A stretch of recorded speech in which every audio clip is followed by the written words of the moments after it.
Hello बच्चों, आप सभी का हमारे चैनल आरती एजुकेशन क्लासेस में स्वागत है। आज के वीडियो में हम आपके लिए लेकर आए हैं वार्षिक मूल्यांकन वर्कशीट 2021-22 में जो प्रोजेक्ट कार्य है जो आपकी वार्षिक परीक्षा में है उसे हम लेकर आए हैं। तो देखिए, यह विषय विज्ञान जो हिंदी माध्यम का है वो इसके पूर्णांक 40 और यह कक्षा 8 का है। तो यहाँ पर देखिए बच्चों, सबसे पहले आपको अपनी शाला का नाम डालना है, डाइस कोड डालना है और अंकों में शब्दों में अपना रोल नंबर अनुक्रमांक का जो रोल नंबर है वह यहाँ अंकों में आएगा, यहाँ शब्दों में। तो देखिए अंकों में कैसे डालना है और शब्दों में कैसे डालना है वह यहाँ पर दिया हुआ है। तो इतना फिलअप कर देंगे आप सभी। और उसके बाद देखिए हमें यहाँ पर कुछ निर्देश दिए हुए हैं। उपरोक्त की पूर्ति परीक्षार्थी स्वयं करे, आपको खुद को करना है। सभी विषयों के प्रोजेक्ट कार्य एक ही बुकलेट में है। उसके बाद प्रोजेक्ट कार्य को घर पर आसपास परिवेश में उपलब्ध संसाधन सामग्री द्वारा व निष्कर्ष निकालकर अपने अनुभवों को वर्कशीट में दिए गए बिंदुओं में दिए स्थान में लिखा जाए।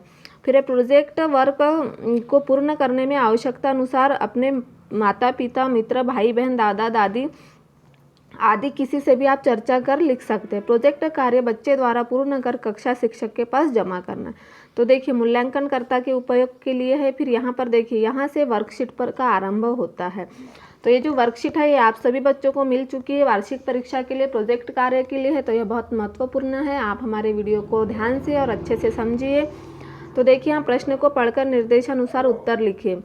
वनोन्मूलन, वनों की कमी के कारण इससे होने वाले परिणाम, वन्य प्राणियों के जीवन पर इसका प्रभाव एवं वनोन्मूलन का स्थायी हल सोचना, इन बिंदुओं पर अध्ययन कर जानकारी एकत्रित कर लीजिए। देखिए, वनोन्मूलन के कारण को प्राकृतिक एवं मानव निर्मित में वर्गीकृत करना है। तो प्राकृतिक कारण और यहाँ मानव निर्मित कारण। तो देखिए, प्राकृतिक कारण क्या है? भूकंप, बाढ़, ज्वालामुखी, सुनामी और चक्रवात। और मानव निर्मित कारण है रेलगाड़ी, सड़क निर्माण, भवन निर्माण, इमारती व जलाऊ लकड़ी।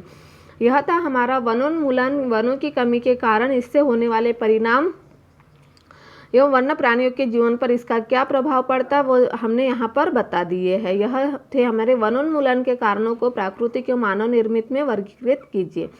आइए बच्चों, यहाँ पर देखेंगे अगला जो क्रमांक 3 के बाद जो सुनामी, चक्रवात, फिर है तूफान और यहाँ दावानल यानी जंगलों में लगने वाली आग को क्या कहते हैं? हम दावानल कहते हैं। और इधर कृषि कार्य हेतु जंगल काटना और औद्योगिक इकाई निर्माण। फिर हम यहाँ पर देखेंगे उसमें से वनोन्मूलन से होने वाले 4 दुष्परिणाम की सूची बनाना है। तो देखिए, वनोन्मूलन से होने वाले दुष्परिणाम, पृथ्वी पर ताप के स्तर में वृद्धि। क्या होती है? पृथ्वी पर वर्षा की कमी होती है, ग्लोबल वार्मिंग के कारण तापमान में वृद्धि होती है और वन्य जीवों की संख्या में कमी आना। यह क्या है? हमारे वनोन्मूलन में से होने वाले दुष्परिणाम। तो इसे जो आपकी प्रोजेक्ट कार्य की बुक है उसमें आप इसे नोट कर सकते हैं।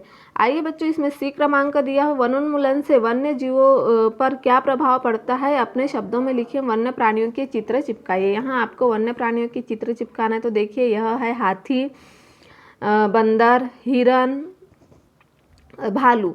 तो इस तरह से देखिए हमने यहाँ पर चित्र दिए हुए हैं। तो वनोन्मूलन के कारण वन्य जीवों की संख्या में कमी हो रही है तथा उनके आवास समाप्त होने के कारण वन्य जीव अन्य क्षेत्रों में पलायन कर रहे हैं। यह है वनोन्मूलन से होने वाले प्राणियों के चित्र और उनका वर्णन, उन्हें जो दिक्कतें आ रही है वह। तो यहाँ पर हमने चित्र चिपका दिए, आप भी अपने पसंद के यहाँ पर चित्र चिपका सकते हैं। आइए बच्चों, अगला देखते हैं डी क्रमांक, राष्ट्रीय उद्यान किसे कहते हैं? मध्य प्रदेश में स्थित किन्हीं 2 राष्ट्रीय उद्यानों को नाम लिखिए। तो राष्ट्रीय उद्यान ऐसा उद्यान होता है जिसे किसी राष्ट्र की प्रशासन प्रणाली द्वारा औपचारिक रूप से संरक्षित करा गया हो। राष्ट्रीय उद्यान किसे कहते हैं? राष्ट्रीय उद्यान ऐसा उद्यान होता है जिसे किसी राष्ट्र की प्रशासन प्रणाली द्वारा औपचारिक रूप से संरक्षित किया गया हो। 2 राष्ट्रीय उद्यानों के नाम, कान्हा किसली उद्यान, पन्ना राष्ट्रीय उद्यान और पेंच राष्ट्रीय उद्यान। यह क्या है? हमारे राष्ट्रीय उद्यान। तो आप इसे अपने प्रोजेक्ट कार्य की बुक में नोट कर लीजिए। आइए बच्चों, अगला प्रश्न देखते हैं ई नंबर का, वन और वर्षा में क्या संबंध है? तो देखिए, वन और वर्षा का संबंध हमें यहाँ देखना है। वन और वर्षा में संबंध,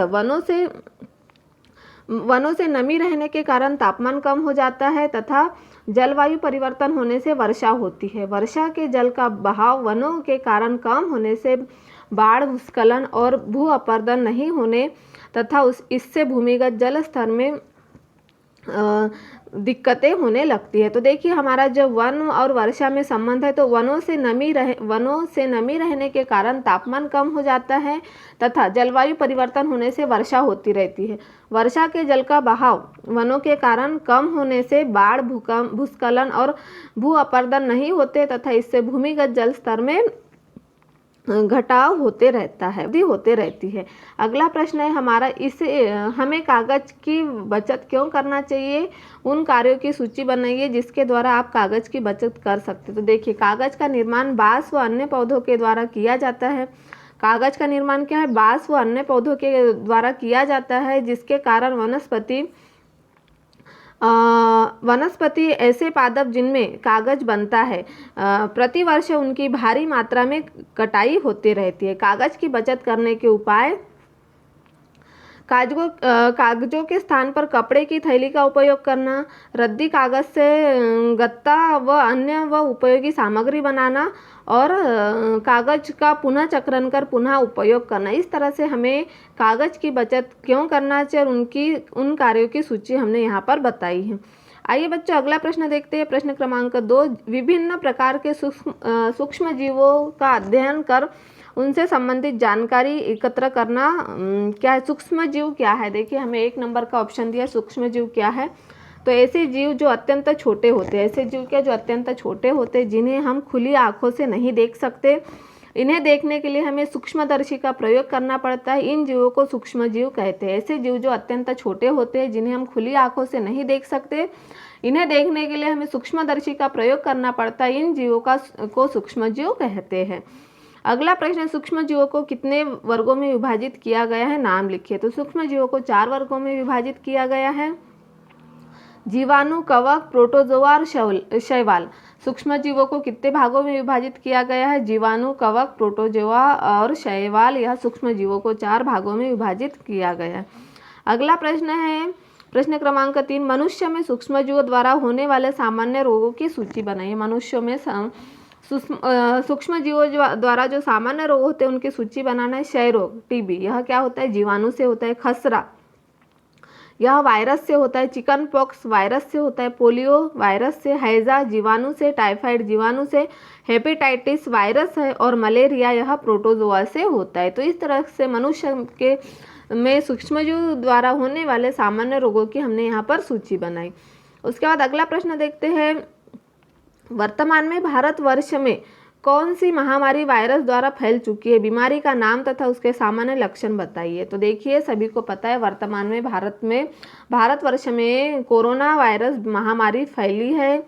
इसके सामान्य लक्षण है सर्दी, खांसी, बुखार, गले में खराश, जीभ का स्वादहीन होना, श्वसन, सांस लेने में कठिनाई, बदन दर्द आदि।